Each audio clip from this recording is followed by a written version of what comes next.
ഇന്നത്തെ video post natal depression. മനസ്സിലാവുന്ന ഓരോരുത്തർക്കും ഓരോ എക്സ്പീരിയൻസ് ആണ്. എനിക്ക് നല്ല എക്സ്പീരിയൻസ് ആയിരുന്നു.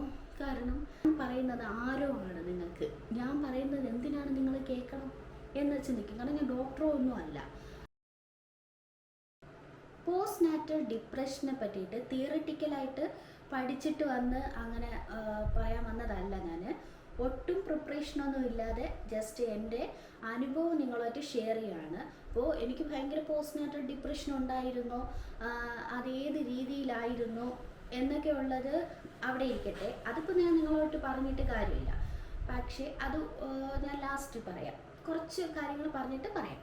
അപ്പോൾ ഞാനിത് കൺവേ ചെയ്യാൻ വന്നത് മേ ബി ഞാൻ വിചാരിക്കുന്നത് പോലെ കുറച്ച് പേരെങ്കിലും ചിന്തിച്ചാൽ മനസ്സിനെ അങ്ങനെ ഇതാക്കി വച്ചിരുന്ന അത്യാവശ്യം നമുക്ക് ഇപ്പോൾ ഈ കാലഘട്ടത്തിലാണെങ്കിൽ ഇങ്ങനെ നമ്മൾ കൂടുതലും കേൾക്കുന്നത് ഡിപ്രഷൻ, ഡെലിവറിക്ക് ശേഷം ഭയങ്കരമായിട്ട് ഡിപ്രഷൻ, കുഞ്ഞിനെ വരെ എന്തോ ചെയ്യുന്നു അമ്മമാർ എന്നുള്ള രീതിയിൽ വരെ നമ്മൾ കേൾക്കുന്നുണ്ട്.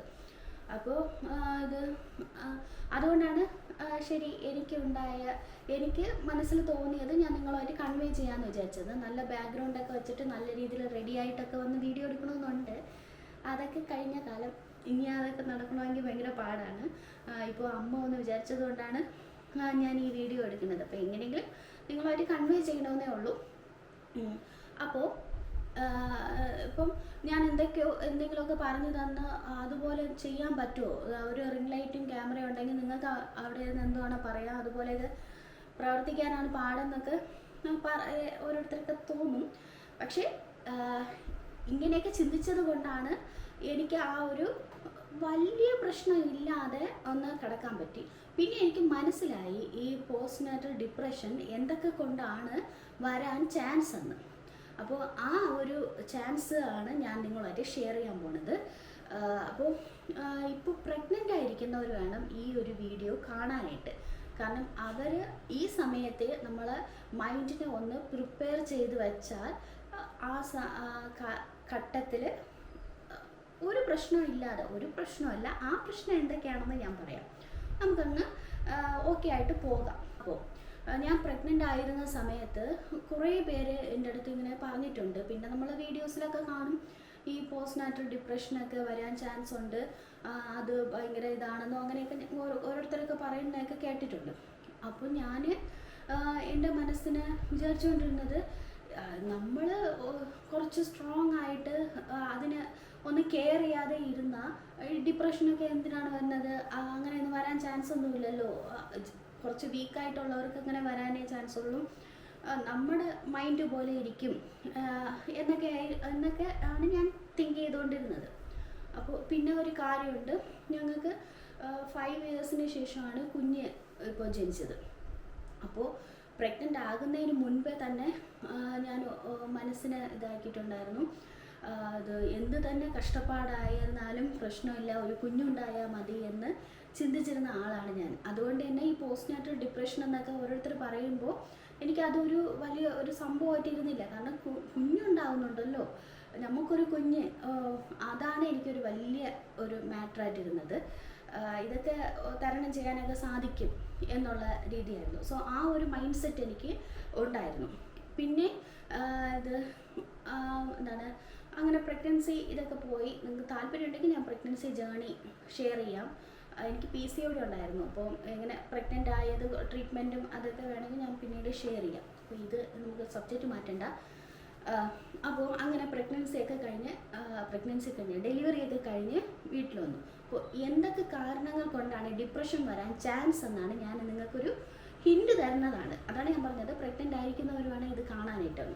നമ്മൾ ഡെലിവറി കഴിഞ്ഞിട്ട് റൂമിലോട്ട് വരുമ്പോഴേ നമുക്ക് ആ ഒരു സ്പാർക്ക് സ്റ്റാർട്ട് ആവാൻ തുടങ്ങും. കാരണം ഈ ഡിപ്രഷനൊക്കെ വരാനൊക്കെ ചാൻസ് ഒക്കെ ഇങ്ങനെ ഒന്ന് ചെറുതായിട്ടൊന്ന് സ്റ്റാർട്ടായി തുടങ്ങും. ആ സമയത്ത് ഉള്ള ഫസ്റ്റ് കാര്യമാണ് പാലിൻ്റെ ബ്രസ്റ്റ് മിൽക്കിൻ്റെത്. അപ്പോൾ സ്വാഭാവികമായിട്ടും നമ്മൾ ഡെലിവറി കഴിഞ്ഞിട്ട് വന്നു ഉടനെ തന്നെ പാല് ഉണ്ടാവണമെന്നില്ല, 1-2 ദിവസം കഴിഞ്ഞിട്ടേ ഉണ്ടാവുള്ളൂ. അപ്പോൾ ആ സമയത്ത് നമുക്ക് ഭയങ്കര ഒരു കുറച്ചൊരിതായി ഇരിക്കുന്നതാണ്. അപ്പോൾ ആരെങ്കിലും വന്ന് അയ്യോ പാല് ഉണ്ടായി തുടങ്ങിയില്ലേ, അയ്യോ കുഞ്ഞിനിപ്പോൾ വിശന്നിരിക്കുകയാണല്ലോ എന്നുള്ള രീതിയിലൊക്കെ സംസാരിക്കുമ്പോഴേ നമുക്ക് ഒരു സങ്കടം വന്ന് തുടങ്ങും. അപ്പോൾ എനിക്ക് ഇത് നോർമൽ ഡെലിവറി ആയിരുന്നു. അപ്പോൾ നോർമൽ ഡെലിവറി കഴിഞ്ഞിട്ട് റൂമിൽ വന്ന് ഉടനെ തന്നെ പാല് ഇതാവില്ലല്ലോ. അപ്പോൾ ഒരു ദിവസം 2 ദിവസം കഴിഞ്ഞിട്ടാണ് തുടങ്ങിയത്. അപ്പോൾ ഈ 2ാമത്തെ ദിവസം ആയപ്പോഴേ ഇപ്പം നമ്മുടെ കൂടെ ഉള്ള പ്രിയപ്പെട്ടവർ നമ്മുടെ കുഞ്ഞിൻ്റെ ഇതിനെപ്പറ്റി സങ്കടം കണ്ടിട്ടൊക്കെ ആയിരിക്കും പറയുന്നത്. പക്ഷേ അതുപോലും നമുക്ക് പാല് ഉണ്ടായില്ലല്ലോ എന്നുള്ളത് നമുക്ക് പക്ഷെ ചിലപ്പോൾ ദേഷ്യം വരാം, അവർ പറയുമ്പോൾ ദേഷ്യം വരാം, അല്ലെങ്കിൽ സങ്കടം വരാം. അപ്പോൾ ആ ഒരു അതാണ് ഫസ്റ്റ് പോയിന്റ്. അപ്പോൾ ഞാൻ എൻ്റെ മൈൻഡിൽ പ്രിപ്പയർ ചെയ്തതെന്ന് വെച്ചാൽ അങ്ങനെ നമ്മുടെ കുഞ്ഞിനെ വേണ്ടിയിട്ടാണ് അവർ പറയുന്നത്. നമ്മുടെ കുഞ്ഞിന് വിശക്കുന്നുണ്ട്, അപ്പോൾ അതുകൊണ്ടാണ് പാലില്ലേ, പാല് വന്നില്ലേ എന്നൊക്കെ പറയുന്നത് അതുകൊണ്ടാണ്. അപ്പോൾ അത് നമ്മൾ മൈൻഡിനെ ചെയ്യണം, അവർക്ക് വേണ്ടിയിട്ടല്ലല്ലോ പറയുന്നത്. പിന്നെ ഒരു കാര്യം പറയാം, ഡെലിവറി കഴിഞ്ഞിട്ട് 1-2 ദിവസം കഴിഞ്ഞിട്ടേ പാല് കറക്റ്റായിട്ട് ഉൽപ്പാദിക്കാൻ തുടങ്ങുകയുള്ളൂ. അതിനുമുമ്പേ കൊളസ്ട്രോൾ ആയിട്ടുള്ള കുറച്ച് ഇത് മാത്രമേ ഉണ്ടാവുള്ളൂ. അപ്പം നിങ്ങൾ ഒരിക്കലും പേടിക്കരുത്, ടെൻഷൻ അടിക്കരുത്, അയ്യോ പാല് വരുന്നില്ല എന്ന്. ഈ പ്രൈവറ്റ് ഹോസ്പിറ്റലിലൊക്കെ നമ്മൾ ഡെലിവറി കഴിയുമ്പോൾ ഇടയ്ക്കിടയ്ക്ക് ഓരോ ഡോക്ടേഴ്സ്, ഫോർ എക്സാമ്പിൾ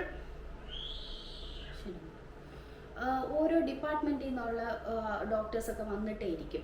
അതിൽ ഒരാൾ ഈ ലാക്ടേഷൻ്റെയും എല്ലാ ഡോക്ടേഴ്സും ആണ്. അപ്പോൾ അവരൊക്കെ വന്നിട്ട് ചില ഡോക്ടേഴ്സ് കുഴപ്പമില്ല, ഇത് സാധാരണയാണ്, ഇങ്ങനെ ആണ് ചാൻസ്, 2 ദിവസം കഴിഞ്ഞിട്ട് നമുക്ക് നോക്കാം എന്ന് പറയും. ചില ആൾക്കാർ അങ്ങനെയല്ല, വന്നിട്ട് ഇന്ന് ഫസ്റ്റ് ഡേ ആയില്ലേ, ഇന്ന് ഇല്ല, അപ്പോൾ നാളെ നോക്കിയിട്ട് മറ്റന്നാളും കൂടെ ഇല്ല എന്നുണ്ടെങ്കിൽ നമുക്കിതിപ്പോൾ നാൻപ്രോ ആയിട്ട് സ്റ്റാർട്ട് ചെയ്യേണ്ടി തന്നെ വരും എന്നുള്ള രീതിയിൽ ഒന്ന് പേടിപ്പിച്ചിട്ടൊക്കെ പോകും. അപ്പോൾ അതൊന്ന് കേട്ടിട്ട് കുലുങ്ങരുത്. നമ്മൾ ഒരു ഡെലിവറി പ്രസവിച്ചിട്ടൊക്കെ ഇരിക്കുന്ന ആ ഒരു സ്ട്രോങ് മൈൻഡ് നമുക്ക് ഇതിനും ഉണ്ടായിരിക്കണം. പാല് ഉണ്ടാകും, 2-3 ദിവസമൊക്കെ കഴിയുമ്പോൾ തനിയെ പാലുണ്ടാകും. അതിന് ഇപ്പം നമുക്ക് വേറെ ഒന്നും ചെയ്യാനായിട്ടില്ല. അത് കഴിഞ്ഞിട്ട് ഇല്ല എന്നുണ്ടെങ്കിൽ നമുക്ക് മെഡിസിൻ എടുക്കാം, മെഡിസിൻ എടുത്ത് രക്ഷയില്ല എന്നുണ്ടെങ്കിൽ നമ്മുടെ കയ്യിലല്ല, അത് നാൻപ്രോ ഫോർമുലയോ എന്തെങ്കിലും കൊടുക്കേണ്ടി വരും. അങ്ങനെ ഒരു മൈൻഡ് സെറ്റ് നമുക്കുണ്ടായിരിക്കണം. അപ്പോൾ എനിക്ക് സത്യം പറയാലോ, ഫസ്റ്റ് സെക്കൻഡ് ഡേ ഒക്കെ അങ്ങനെ പാല് കുറച്ച് അങ്ങനെ വന്ന് തുടങ്ങിയില്ല. അപ്പോൾ എനിക്ക് ഭയങ്കര സങ്കടം ഉണ്ടായിരുന്നു. ഞാൻ ദൈവമേ ഒന്ന് ഉണ്ടായാൽ മതി എന്നപ്പോൾ ഇത്രയും വർഷമായിട്ട് കിട്ടിയിട്ട് പാല് കൊടുക്കാൻ പറ്റാതെ ആവുമോ എന്നൊരു സങ്കടം എനിക്ക് ഉണ്ടായി. പക്ഷേ ദൈവം സഹായിച്ച് 3rd ഡേ തൊട്ട് എനിക്ക് പാലുണ്ടായിരുന്നു. അതുകൊണ്ട് അത് അവിടെ വെച്ചിട്ട് തീർന്നു. പിന്നെ അതൊരു പോയിൻ്റാണ്. പിന്നെ പാല് കൊടുക്കാൻ അറിയത്തില്ല എന്നുള്ള ആ ഒരു, കാരണം നമ്മൾ ഇതിൽ ന്യൂ ആയിരിക്കും. ഇപ്പോൾ 2ാമത്തെ കുഞ്ഞൊക്കെ ആണെങ്കിൽ നമുക്ക് കുറച്ചുകൂടി എക്സ്പീരിയൻസ് ഉണ്ടായിരിക്കും. അപ്പോൾ ആദ്യത്തെയൊക്കെ ആകുമ്പോൾ നമുക്ക് കുഞ്ഞിനെയൊക്കെ എടുക്കാൻ വരെ കുറച്ച് പ്രാക്ടീസ് ഉണ്ടായിരിക്കില്ല. അപ്പോൾ എങ്ങനെ പാല് കൊടുക്കണം, ഏത് രീതിയിൽ കൊടുത്താൽ നമുക്ക് കുഞ്ഞിന് ക്ലിയർ ആയിട്ട് ഒരു പൊസിഷൻ, അതൊക്കെ നമുക്ക് പഠിച്ചു വരുന്നതേ ഉള്ളൂ. നമ്മൾ മറ്റുള്ളവർ പറയുന്നത് എല്ലാം ഒരു ദേഷ്യത്തോടെ, എനിക്കൊന്നും അറിഞ്ഞുകൂടാത്ത കൊണ്ടാണ് പറഞ്ഞു തരുന്നത്, ഇവർക്ക് മാത്രമേ എല്ലാം അറിയാവൂ, എനിക്കൊന്നും അറിഞ്ഞുകൂടാന്നാണ് അവരുടെ വിചാരം എന്നൊരു തോട്ടിൽ നമ്മൾ എടുക്കരുത്. നമുക്ക് അറിഞ്ഞുള്ള അവർ പറഞ്ഞു തരണോ, നമ്മളത് കേൾക്കുന്നു, നല്ലതാണെങ്കിൽ അത് എടുക്കുക, ഇല്ല അതിനേക്കാളും ബെറ്റർ ആയിട്ടുള്ളത് നമുക്ക് അറിയാമെങ്കിൽ അത് നമ്മൾ യൂസ് ചെയ്യുക. ആ ഒരു രീതിയിലുണ്ടായിരിക്കണം. അത് ഈ ത്രൂ ഔട്ട് അങ്ങനെ തന്നെ ആയിരിക്കണം. ഏത് കാര്യങ്ങളായാലും അറിഞ്ഞുകൂടാത്തത് ഒരാൾ പറഞ്ഞു തരുമ്പോൾ നല്ലതാണെങ്കിൽ എടുക്കുക, ഇല്ല എന്നുണ്ടെങ്കിൽ അങ്ങ് വിടുക. തർക്കിക്കാൻ പോവാതിരിക്കുന്നതാണ് നല്ലത്, നമ്മുടെ ഹെൽത്തിനും, നമ്മുടെ മെൻ്റൽ ഹെൽത്ത് ആൻഡ് ഫിസിക്കൽ ഹെൽത്തിന്.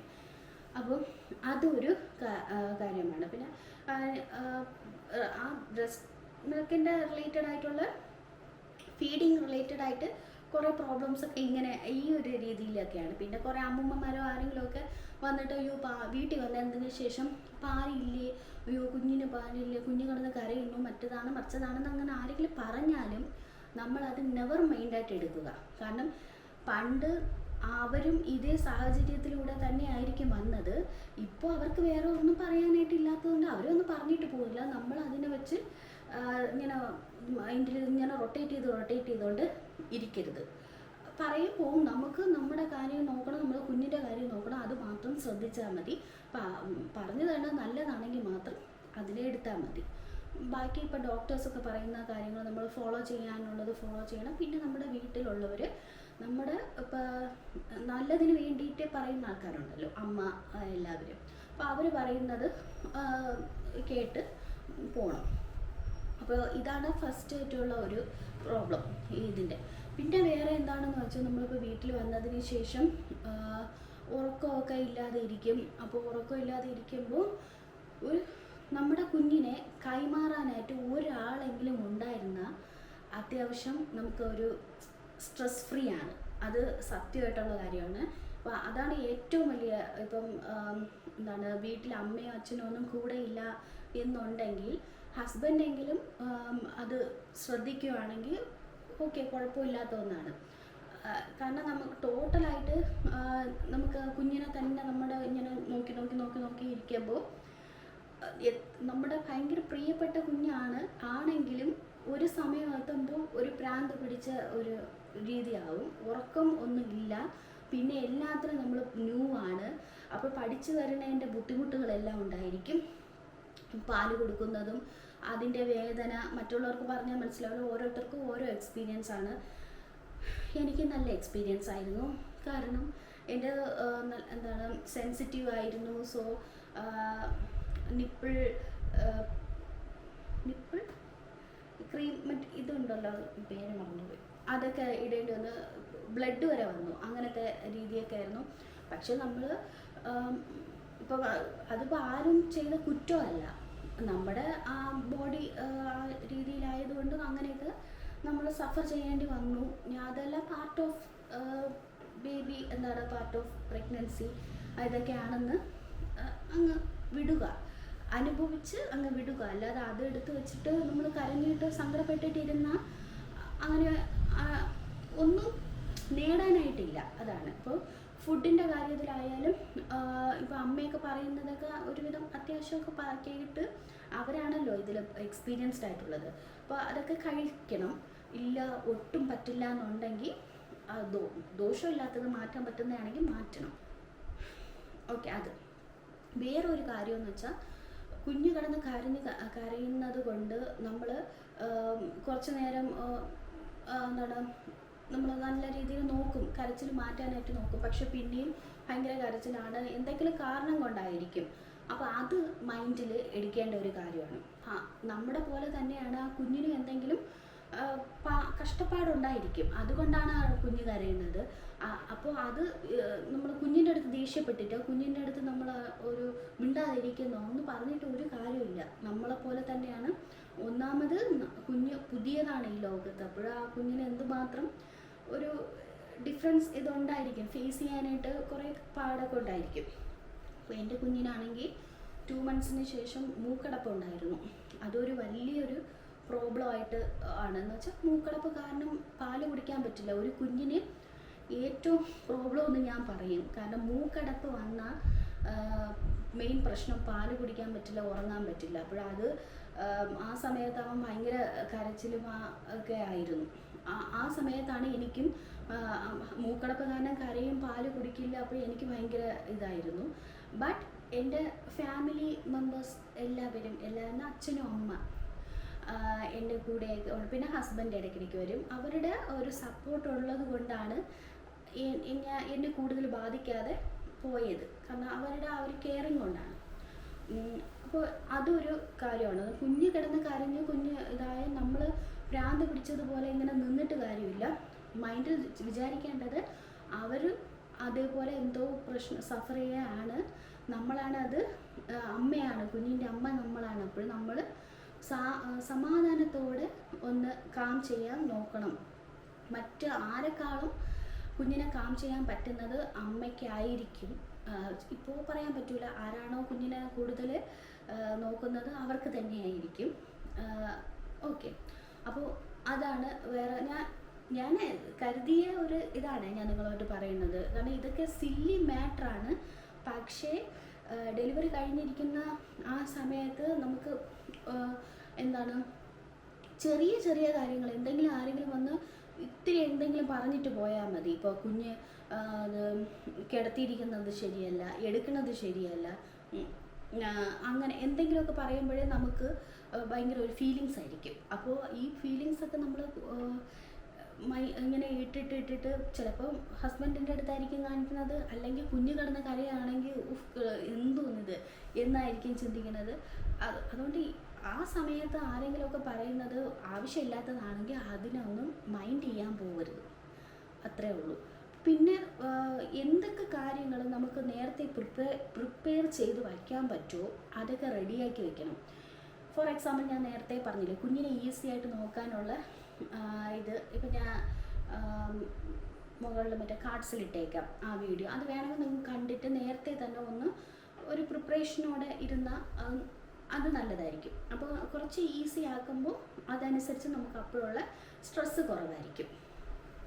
അപ്പോൾ ഇതൊക്കെയാണ് ഞാൻ ഓരോ കാര്യങ്ങൾ വരുമ്പോഴും ഇങ്ങനെ മൈൻഡിനെ റിലാക്സ് ചെയ്യിപ്പിക്കുന്ന കാര്യങ്ങൾ ഇതൊക്കെയാണ്. അപ്പോൾ എൻ്റെ പോസ്റ്റ് പാർട്ട് ആ സമയത്തുള്ളത് ഞാൻ പറയാം. ഇപ്പോൾ ഹോസ്പിറ്റലിൽ നിന്ന് ഞാൻ പറഞ്ഞില്ലേ പാല് കൊടുക്കുന്ന കാര്യത്തിൽ എനിക്ക് കുറച്ചൊരു ഇത് വന്നിട്ടുണ്ടായിരുന്നു. അപ്പോൾ എനിക്ക് സങ്കടമൊക്കെ വന്നു. ഇപ്പോൾ പാല് വന്നതുകൊണ്ട് രക്ഷപ്പെട്ടു. പിന്നെ ഇപ്പോഴും അങ്ങനെയൊക്കെ ഓരോരുത്തരുടെ ഓരോ ടൈപ്പായിരിക്കും. അപ്പോൾ അങ്ങനെ ഇതായതുകൊണ്ട് പാല് കൊടുക്കാനായിട്ട് പാടുണ്ടായിരുന്നു, അവന് കുടിക്കാനായിട്ട് പാടാണ്. അത് ഓരോരുത്തരുടെ ടൈപ്പാണ്. അപ്പോൾ അതിന് ഞാൻ നിപ്പിൾ ഷീൽഡ് യൂസ് ചെയ്യേണ്ടി വന്നു. സോ നിപ്പിൾ ഷീൽഡ് യൂസ് ചെയ്യുമ്പോഴും ഓരോ പ്രാവശ്യവും ഈസി ആയിട്ട് കൊടുക്കാൻ പറ്റില്ല. അത് എടുക്കണം, അത് ക്ലീൻ ചെയ്യണം, അത് സ്റ്റെറിലൈസ് ചെയ്യണം, അതൊക്കെയാണ്. അപ്പോൾ എൻ്റെ പോസ്റ്റ് പാർട്ടം ആ സമയത്തെന്ന് പറഞ്ഞാൽ ആരെടുത്ത് ഞാൻ താങ്ക്സ് പറയണമെന്ന് വെച്ചാൽ എൻ്റെ അച്ഛൻ്റെ അമ്മയുടെ അടുത്ത് തന്നെയാണ്. പിന്നെ ഹസ്ബൻഡിൻ്റെ അടുത്തും. ശ്രീയേട്ടനും ആ സമയത്ത് ഇടയ്ക്കിടയ്ക്ക് ഇവിടെ വരുമായിരുന്നു. പണ്ടത്തെ പോലെയല്ലല്ലോ. ഇപ്പോൾ ഡെലിവറി കഴിഞ്ഞാൽ ഭാര്യയുടെ വീട്ടിൽ വന്ന് കുഞ്ഞിനെ കാണുന്നതൊക്കെ എന്തോ ഭയങ്കര ഇടയ്ക്ക് മാത്രമേ വരാവൂ. ഇപ്പോൾ അങ്ങനെയൊന്നുമില്ലല്ലോ. ഇവിടെ ഇടയ്ക്ക് ശ്രീയേട്ടൻ വരും. അപ്പോൾ ശ്രീയേട്ടൻ കുഞ്ഞിനെ നോക്കും, ഹെൽപ്പ് ചെയ്യും. ഈ അറേഞ്ച് ചെയ്തത് ഞാൻ കാണിച്ചിട്ടുണ്ടായിരുന്നില്ലേ, കുഞ്ഞിൻ്റെ ഡയപ്പറും ഇതുമെല്ലാം എങ്ങനെയാണ് അറേഞ്ച് ചെയ്തത്, അത് എപ്പോഴും ചെയ്യുന്നത് ശ്രീയേട്ടൻ തന്നെയാണ്. എപ്പോഴായാലും ഇപ്പോൾ ഹസ്ബൻഡിൻ്റെ വീട്ടിൽ നിന്നിട്ട് അടുത്ത് എൻ്റെ വീട്ടിൽ വരുമ്പോഴും അതേപോലത്തെ സെറ്റപ്പ് ഇവിടെ ആക്കി തന്നിട്ട്, ഇപ്പോൾ ഇവിടെ ശ്രീയേട്ടൻ നിന്നില്ലെങ്കിലും എല്ലാ സെറ്റപ്പും ആക്കി തന്നിട്ടൊക്കെ പോകും. സോ ആ ഒരു സപ്പോർട്ട് നമുക്ക് ഉണ്ടായിരുന്ന അത് ഭയങ്കര ഇത് തന്നെയാണ്. അപ്പോൾ എൻ്റെ ആ പോസ്റ്റ്മോർട്ടം സമയത്ത് എനിക്ക് വലിയ ഡിപ്രഷൻ വരാൻ ഒരു ചാൻസും ഇല്ല. കാരണം ഇതുപോലെ ഒരു സൗകര്യം മറ്റുള്ളവർക്ക് ഉണ്ടാകുമെന്ന് എനിക്കറിയില്ല. എൻ്റെ അച്ഛനും അമ്മയും നല്ല ഹെൽപ്പ് ചെയ്തു എല്ലാ രീതിയിലും. ഇപ്പോൾ കുഞ്ഞിൻ്റെ തുണി നനയ്ക്കുന്നതായാലും എല്ലാം അവർ ഇപ്പോഴും അവർ തന്നെയാണ് ചെയ്യുന്നത്. അപ്പോൾ അത് അങ്ങനെ എല്ലാ ഇതും ചെയ്യും. പിന്നെ എന്നിട്ടും അതാണ് ഞാൻ പറയുന്നത്, എന്നിട്ടും എനിക്ക് ഒരു ഭ്രാന്ത് പിടിച്ച ഒരു അവസ്ഥ ഇടയ്ക്കൊക്കെ വരാറുണ്ട്. കാരണം എന്താണെന്ന് വെച്ചാൽ നമ്മൾ ചെയ്യേണ്ടത് എന്തായാലും നമ്മൾ തന്നെ ചെയ്യേണ്ടി വരും. അതിപ്പോൾ കുറേ പേര് ഹെൽപ്പിനുണ്ടെങ്കിലും കുഞ്ഞിൻ്റെ കാര്യങ്ങൾ എനിക്ക് ഡയപ്പർ മാറ്റുന്നതും അതെല്ലാം ഞാൻ ചെയ്യുന്നത് എനിക്ക് അതിൻ്റെ കൂടെ ഭയങ്കര ഇതായിരുന്നു. അതുകൊണ്ട് എനിക്ക് ചെയ്യണം, ഞാൻ ചെയ്താലേ എനിക്കൊരു തൃപ്തി വരുള്ളൂ. സോ അതെല്ലാം ഞാൻ തന്നെ ചെയ്യും. പാല് കൊടുക്കുന്ന പരിപാടിയുണ്ട്. പിന്നെ രാത്രി ഉറങ്ങുന്നത് അവൻ്റെ കൂടെ ആണല്ലോ ഞാൻ കിടക്കുന്നത്. അപ്പോൾ രാത്രി ഫുള്ളായിട്ട് അവൻ ഉറങ്ങുമെങ്കിലും ഉറക്കത്തിൽ ഇങ്ങനെ ശബ്ദമൊക്കെ ഉണ്ടാക്കും. ഇപ്പോൾ എണീക്കും എന്നുള്ള രീതിയിൽ ഒരു ഡിസ്റ്റർബ്ഡ് സ്ലീപ്പായിരുന്നു ആ ന്യൂ ബോൺ സ്റ്റേജിൽ അത്രയും. അപ്പോൾ ഞാൻ ഇരുന്ന് ഇങ്ങനെ തട്ടി ഇങ്ങനെ ഉറക്കിക്കൊണ്ടിരിക്കും. അപ്പോൾ എനിക്ക് ഫുള്ളായിട്ട് ഞാൻ ഉറങ്ങില്ല. കണ്ടിന്യൂസ് ആയിട്ട് 3-4 ദിവസമൊക്കെ ഞാൻ ഉറങ്ങാറേ ഇല്ല. ആ ഒരു രീതിയായിരുന്നു. അപ്പോൾ അങ്ങനെ വന്നതുകൊണ്ടാണ് ഇടയ്ക്ക് എനിക്ക് സങ്കടമൊക്കെ വരാറുണ്ട്. ഉറങ്ങാത്തതിൻ്റെയൊക്കെ പ്രശ്നമാണ്. അല്ലാതെ ഫുഡിൻ്റെ കാര്യത്തിലോ ഫുഡ്, മെഡിസിൻസ്, ബാക്കി ഹെൽപ്പ് ചെയ്യുന്നതോ എല്ലാത്തിലും ഇവരുടെ ഹെൽപ്പ് ഉണ്ടായിരുന്നു. ഇടയ്ക്ക് പകൽ സമയത്ത് അച്ഛനോ അല്ലെങ്കിൽ അമ്മയോ ഒക്കെ കുഞ്ഞിനെ ഇടയ്ക്ക് എൻ്റെ അവിടെ കൊണ്ട് കിടത്തി എൻ്റെ അടുത്ത് റെസ്റ്റ് എടുക്കാൻ പറയും. അങ്ങനെയൊക്കെ ചെയ്യും. ചിലപ്പോൾ രാത്രി തന്നെ ഒരു പാല് ഇപ്പോൾ 2 മണിക്കൂർ ഇടവിട്ട് പാല് കൊടുക്കണമല്ലോ. അപ്പോൾ 2 മണിക്കൂർ കഴിഞ്ഞിട്ട് പാല് കൊടുത്തിട്ട് കുറച്ച് അങ്ങോട്ട് പോയപ്പോൾ ഞാൻ ഉറങ്ങുന്നില്ല എന്ന് കണ്ടപ്പോൾ അമ്മ തന്നെ, കാരണം അവിടെ കിടന്നാൽ ഞാൻ എന്തായാലും ഉറങ്ങില്ല, അവനെ തട്ടി അങ്ങനെ കിടക്കേ ഉള്ളൂ. കുറച്ചൊക്കെ ആയപ്പോൾ 10-15 ദിവസം അങ്ങനെയൊക്കെ കഴിഞ്ഞപ്പോഴും ഞാൻ അതേ രീതിയിലൊക്കെ നിൽക്കുന്നതുകൊണ്ട് ഉറങ്ങാത്തത് കൊണ്ട് അമ്മ എന്നെ പറഞ്ഞു, നീ എൻ്റെ അടുത്ത് അപ്പുറത്തെ റൂമിലോട്ട് പോയി കിടന്ന് 2 മണിക്കൂർ ഉറങ്ങിയിട്ട് പാല് കൊടുക്കുന്ന സമയമാകുമ്പോൾ ഞാൻ വിളിക്കുക, അപ്പോൾ വന്നാൽ മതിയെന്ന്. സോ ആ രീതിയിലൊക്കെ എന്നെ ഹെൽപ്പ് ചെയ്യുമായിരുന്നു. കുറച്ച് ഉറങ്ങാൻ വേണ്ടിയിട്ടും എല്ലാത്തിനും. അപ്പോൾ അതുകൊണ്ട് തന്നെ എന്നെ വലുതായിട്ട് ബാധിച്ചില്ല. സ്റ്റിൽ ഞാൻ പറഞ്ഞില്ലേ, നമ്മൾ ചെയ്യേണ്ട കാര്യങ്ങൾ നമ്മൾ തന്നെ ചെയ്യണം. അതുകൊണ്ട് ഇങ്ങനെ കുറച്ചൊക്കെ ബുദ്ധിമുട്ടുകൾ എന്തായാലും ഉണ്ടാവും. പഴയ ഒരു ബിഫോർ പ്രഗ്നൻസി ഇരുന്നത് പോലെ ഒരിക്കലും ഇരിക്കാൻ പറ്റില്ല. അതിനൊരു സ്റ്റേജ് കഴിയണമായിരിക്കും. എനിക്ക് ഇപ്പോഴും ഞാനിപ്പോൾ നൈറ്റ് ഉറക്കമൊക്കെ ആ ഒരു രീതിയൊക്കെ തന്നെയാണ്. അവൻ രാത്രി ഇടയ്ക്കിടയ്ക്ക് എണീക്കും. ഫീഡിങ്ങിൻ്റെ ഒരു ജേർണി എന്ന് പറഞ്ഞാൽ എൻ്റെത് അത് ഒരു കഥ തന്നെ ഉണ്ട്. അതുകൊണ്ട് അത് ഞാനിപ്പോൾ പറയുന്നില്ല. അപ്പോൾ ഇങ്ങനെയാണ് ആ ഒരു ജേർണി പോയത്. അത് കഴിഞ്ഞിട്ട് ആയുർവേദ ട്രീറ്റ്മെൻറ്റ് ഉണ്ടായിരുന്നു. അവിടെ പോയപ്പോഴും അമ്മ കൂടെ ഉണ്ടായിരുന്നു. ശ്രീയേട്ടന് പെറ്റേണിറ്റി ലീവ് ഉള്ളത് കൊണ്ട് ശ്രീയേട്ടൻ്റെ ഹെൽപ്പ് ഉണ്ടായിരുന്നു. സോ അതുകൊണ്ട് എന്നെ വലുതായിട്ട് ബാധിച്ചില്ല. ഇത് ആ രീതിയിൽ പോയപ്പോഴാണ് എനിക്ക് മനസ്സിലായത്, ഒരാൾ പോലും ഹെൽപ്പ് ചെയ്യാതെ ഇരിക്കുമ്പോഴുള്ള അവസ്ഥ എന്തായിരിക്കുമെന്ന്. കാരണം എനിക്ക് ഈ 3 പേരും കൂടെ ഹെൽപ്പ് ഉണ്ടായിട്ട് പോലും എനിക്ക് കുറച്ചൊക്കെ പാട് തന്നെയാണ്. കാരണം നമുക്ക് ബോഡി നമ്മുടെ പഴയ പോലെ അല്ലല്ലോ. പിന്നെ ഒരു മെയിൻ പോയിന്റ് നോക്കാനുള്ളത്, ഞാൻ എൻ്റെ ബോഡി ചേഞ്ചിൻ്റെത് വലുതായിട്ട് കെയർ ചെയ്തതേ ഇല്ല. അതാണ് സത്യം. ഞാൻ നേരത്തെ ഇരുന്നതിന് പ്രഗ്നൻ്റ് ആവാൻ വേണ്ടിയിട്ട് ഞാൻ എക്സസൈസും അങ്ങനത്തെ പരിപാടിയൊക്കെ ഉണ്ടായിരുന്നു. സോ ഒരുവിധം ഞാൻ മെലിഞ്ഞിട്ട് തന്നെയാണ് ഇരുന്നത്. വലിയ വണ്ണമൊന്നുമില്ല, മെലിഞ്ഞിട്ടാണ് ഇരുന്നത്. അപ്പോൾ ആഫ്റ്റർ ഡെലിവറി ഞാൻ 68-70 kg വരെ ഉണ്ട്. അപ്പോൾ 70 kg ഒക്കെ നല്ല രീതിയിലുള്ള സൈസ് XXL നൈറ്റിയും അങ്ങനത്തെ മെറ്റേണിറ്റി ഡ്രസ്സും അതൊക്കെയാണ് ഞാൻ ഇട്ടുകൊണ്ടിരുന്നത്. അപ്പോൾ എൻ്റെ ബോഡി എന്തുമാത്രം നല്ല രീതിയിൽ വണ്ണം വെച്ചെന്ന് ഇപ്പോഴും വലിയ അത്ര ചേഞ്ച് തന്നില്ല. കുറച്ച് ഇങ്ങനെ പോയിക്കൊണ്ടിരിക്കുകയാണ്, കുറച്ച് വണ്ണം കുറയ്ക്കാനുള്ള ഇതിൽ. അപ്പോൾ ബോഡിയെ ഞാൻ കെയർ ചെയ്തേ ഇല്ല. അതൊരു പോയിൻ്റാണ്. നിങ്ങൾ ഡെലിവറിക്ക് ശേഷം നമ്മുടെ ബോഡി അയ്യോ വണ്ണം വച്ചിരിക്കുകയാണല്ലോ, വയറ് വയ്ക്കും, എല്ലാ രീതിയിലുള്ള ചേഞ്ചസും ഉണ്ടാവും. പിന്നെ നമ്മുടെ കഴുത്തിൻ്റെ അവിടെയുള്ള കറുപ്പും ഫേസൊക്കെ ഡള്ളായിരിക്കും. എനിക്ക് ടോട്ടലായിട്ട് എൻ്റെ നെക്കിൻ്റെ ഈ ഭാഗത്തെല്ലാം കറുപ്പും അതൊക്കെ ആയിരുന്നു. പക്ഷെ ഞാൻ അതൊന്നും മൈൻഡ് ചെയ്തില്ല. അതും ഒരു പോയിൻ്റാണ്. അതൊക്കെ മൈൻഡ് ചെയ്യാൻ പോവുകയാണെങ്കിൽ നമ്മൾ ആകെ ഇതായിപ്പോയി. എപ്പോഴും അത് ചിന്തിക്കാനേ നേരം കാണുള്ളൂ. അതൊക്കെ പോകെ നമുക്കത് മാറ്റിയെടുക്കാൻ പറ്റും. ഇപ്പോഴത്തെ ഞാൻ വണ്ണം വെച്ചിരിക്കുകയാണ്, പക്ഷെ ഒരു സമയത്ത് എന്തായാലും എനിക്ക് വണ്ണം കുറച്ച് പഴയ പോലെ ആക്കിയെടുക്കാൻ പറ്റും. അത്രയേ ഉള്ളൂ. അല്ലാതെ അതിനെ വിചാരിച്ചുകൊണ്ട് സങ്കടപ്പെട്ടുകൊണ്ടിരുന്നിട്ട് യാതൊരു കാര്യവുമില്ല. ഒരു ആ കുഞ്ഞിനെ കുറച്ച് ഒരുവിധം നമ്മൾ വേണം ഇതാക്കിയെടുക്കാനായിട്ട്. സോ അത് മാത്രം നമ്മൾ ചിന്തിക്കണം. പിന്നെ നമ്മുടെ ബോഡി കെയർ ചെയ്യരുതെന്നല്ല, കെയർ ചെയ്യണം. അപ്പോഴുള്ള രീതിയിൽ എന്തൊക്കെ കെയർ ചെയ്യാൻ പറ്റുമോ അത് മാത്രം ശ്രദ്ധിച്ചാൽ മതി. മരുന്നുകളുണ്ടായിരിക്കും, ഫേസ് വാഷും നമ്മൾ സാധാരണ സ്കിൻ കെയർ ചെയ്യാൻ പറ്റുന്നത്. ഫീഡിങ് ടൈമിൽ എല്ലാ സ്കിൻ കെയർ പ്രോഡക്ട്സും യൂസ് ചെയ്യാൻ പറ്റണമെന്നില്ല. സോ പറ്റുന്നത് സമയം കിട്ടിയാൽ യൂസ് ചെയ്യുക, ഇല്ലയെന്നുണ്ടെങ്കിൽ പിന്നെ ചെയ്യാമെന്ന് വിചാരിക്കുക. അത്രേ ഉള്ളൂ. ഇതൊക്കെ ആയിരുന്നു ഞാൻ സിമ്പിൾ കാര്യമാണ് ഞാൻ ഈ പറയുമ്പോൾ, സിമ്പിൾ കാര്യമാണ്. പക്ഷേ ഇതൊക്കെ നമ്മുടെ മൈൻഡിൽ ഉണ്ടായിരിക്കണം. അപ്പോൾ ഈ പ്രഗ്നൻ്റ് ആയിരിക്കുന്നവർ ഞാനിത് കാണാൻ പറഞ്ഞതെന്ന് വെച്ചാൽ, ചിലവർ ഇതൊക്കെ ചിന്തിക്കണമെന്നില്ല. ഈ സിമ്പിൾ കാര്യമായിരിക്കും, പക്ഷെ അത് ഡെലിവറിക്ക് ശേഷം ചിന്തിക്കണമെന്നില്ല. അപ്പോൾ ഞാൻ ഈ വീഡിയോ പറയുമ്പോൾ കേട്ടിട്ടെങ്കിൽ ഇത് ചിലപ്പോൾ മൈൻഡിൽ ഇരുന്നാലോ, എല്ലാവർക്കും ഇങ്ങനെ തന്നെയാണല്ലേ, എനിക്ക് മാത്രമല്ല, അപ്പോൾ ഞാനും ഇങ്ങനെ വിചാരിച്ചാൽ മതി, ഇതൊക്കെ അങ്ങ് പോയിക്കോളും എന്ന് ചിന്തിച്ചാലോ എന്ന് വിചാരിച്ചിട്ടാണ് ഞാൻ ഈ വീഡിയോ ചെയ്തത്. അല്ലാതെ ഞാൻ പറഞ്ഞില്ലേ, എൻ്റെ ജേർണിയിൽ വലിയ ഡിപ്രഷനൊന്നും പറയാനായിട്ടില്ല. ഇങ്ങനെയൊക്കെ മൈൻഡ് സെറ്റ് ചെയ്തത് കൊണ്ടാണ് എനിക്ക് അങ്ങനെ ഒരു സംഭവം വരാത്തത്. അതെനിക്ക് അറിയാം. അതുകൊണ്ട് നിങ്ങളും കൂടെ അറിഞ്ഞിരിക്കാൻ വേണ്ടിയിട്ട് പറഞ്ഞതേ ഉള്ളൂ. പിന്നെ എന്താണ് വേറെ കാര്യമെന്ന് വെച്ചാൽ, ഡ്രസ്സിൻ്റെ കാര്യമൊക്കെ നമുക്ക് എല്ലാ ഡ്രസ്സും വന്നിട്ട് ഫിറ്റ് ആവണമെന്നില്ല, പാടി തന്നെ ആയിരിക്കും. സോ ഉള്ളത് കൊണ്ട് അഡ്ജസ്റ്റ് ചെയ്യുക. മറ്റത് ഇടാൻ പറ്റുന്നില്ലല്ലോ, ജീൻസ് കയറ്റാൻ പറ്റുന്നില്ലല്ലോ എന്നൊക്കെ ഒന്നും വെച്ചാൽ അപ്പോഴും നമുക്ക് നേരെ നടുവെടുത്തിരിക്കാൻ പോലും പറ്റില്ല. ആ സമയത്ത് ഇനി ജീൻസ് കയറ്റിയിട്ട് എന്ത് ചെയ്യാനാണ്? സോ അങ്ങനെയൊന്നും ചിന്തിക്കാൻ പോകരുത്.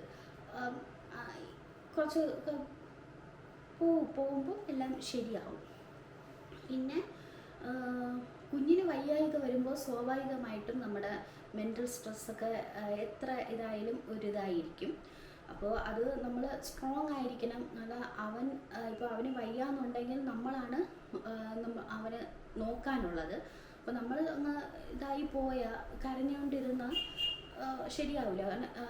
കുഞ്ഞ് പാല് കുടിക്കുമ്പോൾ ഇപ്പം ഭയങ്കരമായിട്ട് കരയൊക്കെ ചെയ്യുമ്പോൾ ഇങ്ങനെ മണ്ടയിൽ കയറ്റുന്നത് നമ്മളിവിടെ അങ്ങനെ പറയും, ഈ ഉമിനീരൊക്കെ ഇങ്ങനെ കയറ്റില്ല, ആ ഒരു ഇതൊക്കെ ചെയ്യാൻ ചാൻസ് ഉണ്ട്. അപ്പോൾ ന്യൂ ബോൺ സ്റ്റേജിലാണെങ്കിൽ അതൊക്കെ ചെയ്യുമ്പോഴും നമ്മൾ പേടിച്ചു പോകും, പെട്ടെന്ന് ബ്രീത്ത് ഇല്ലാതെ നിൽക്കുന്നത് പോലെ ഇരിക്കും. അപ്പോൾ അതൊക്കെ കണ്ടിട്ട് നമ്മളങ്ങ് ഭയങ്കരമായിട്ട് ടെൻഷൻ അടിച്ച് ഇതായാൽ ശരിയാവില്ല. അത് ഉടനെ തന്നെ സാധാരണ രീതിയിൽ വരും. അല്ലാന്നുണ്ടെങ്കിൽ ബാക്കിൽ ഇങ്ങനെ തട്ടിക്കൊടുക്കണം, അത് വേണം, അങ്ങനെ ചെയ്യാനാണ് നോക്കാനായിട്ട്. അപ്പോൾ കൂടുതലും കുറച്ചുകൂടി സ്ട്രോങ് ആയിരിക്കണം ഈ കാര്യത്തിൽ. സ്ട്രോങ് ആയിരുന്നാൽ സ്ട്രോങ് ആയിട്ടുള്ള അമ്മ കൂടെ ഉണ്ടായിരിക്കണം, അല്ലെങ്കിൽ നമ്മൾ സ്ട്രോങ് ആയിരിക്കണം. എങ്കിൽ ഒരു സ്റ്റേജ് വരെ നമുക്ക് ആക്കിയെടുക്കാൻ പറ്റുള്ളൂ. 3 മന്ത് വരെയൊക്കെ കുറച്ച് പാടാണ്. എല്ലാ കാര്യത്തിലും അവർ ചെയ്യുന്നതെല്ലാം മണ്ടേ കയറ്റുന്നതോ അങ്ങനെ അല്ലെങ്കിൽ അങ്ങനെയൊക്കെ കാര്യങ്ങളായിരിക്കും.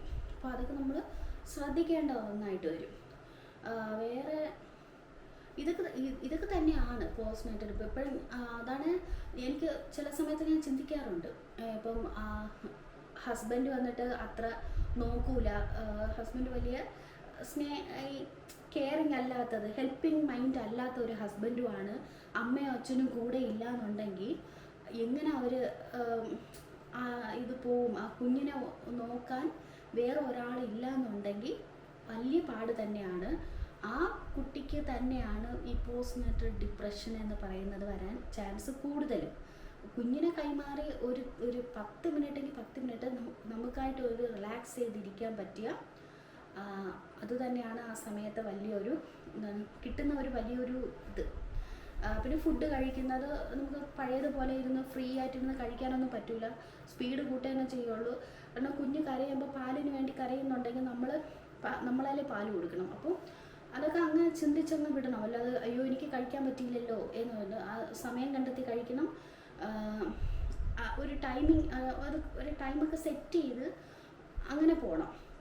അല്ലാതെ ഇത് കുഴപ്പമില്ല ഞാൻ കഴിക്കുന്നില്ല, ഇനിയിപ്പം ബാക്കി എല്ലാവരും കഴിച്ചോ, ഇപ്പോൾ പാല് കൊടുത്ത് ഞാൻ ഈ റൂമിൽ ഇങ്ങനെ ഇരിക്കാം, എനിക്കൊന്നും വേണ്ട എന്ന് വിചാരിച്ച് വാശി പിടിച്ചിട്ടൊക്കെ ഇരുന്ന് നമ്മുടെ ബോഡി വീക്കായിക്കൊണ്ടിരിക്കുക.